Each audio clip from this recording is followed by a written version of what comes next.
I want to ask Mr. Harrison if he thinks the American people who've invested over $500 million deserve to know what happened to that money. On the advice of my counsel, I invoke the privilege afforded to me by the Fifth Amendment of the Constitution. On the advice of my counsel, I invoke the privilege afforded by the Fifth Amendment to the U.S. Constitution. What is your plan to pay back the taxpayers $535 million you owe them, and when will you pay it back?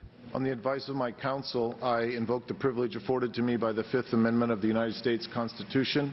On the advice of my counsel, I invoke the privilege afforded by the Fifth Amendment to the U.S. Constitution. Would you be willing to provide to this committee communications between yourselves or your senior executives with members of the West Wing of the White House?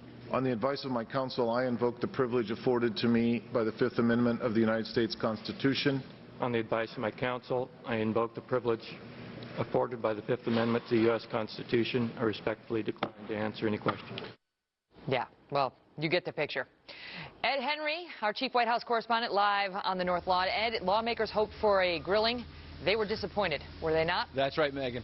A lot of Republicans on the Hill this morning were frustrated with this, what amounted to a Solyndra stonewall.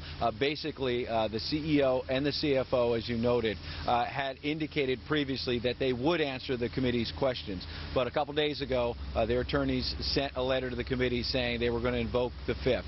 This comes one day after the Washington Post reported even more details about the wasteful spending at this company. Once they got this loan from the Obama administration, they were splurging on new conference rooms, all kinds of equipment that ended up not even getting unpacked because the company went bankrupt before they were even able to use some of this equipment that they had spent so much taxpayer money on. One top Republican today saying that this is a modern-day version of the great train robbery, and I can tell you that Republican Cliff Stearns said he's frustrated at the lack of answers. Take a listen. Congress and the American taxpayers have a right to know whether this loan guarantee was rushed out the door before it was ready for prime time, whether the administration doubled down on a bad bet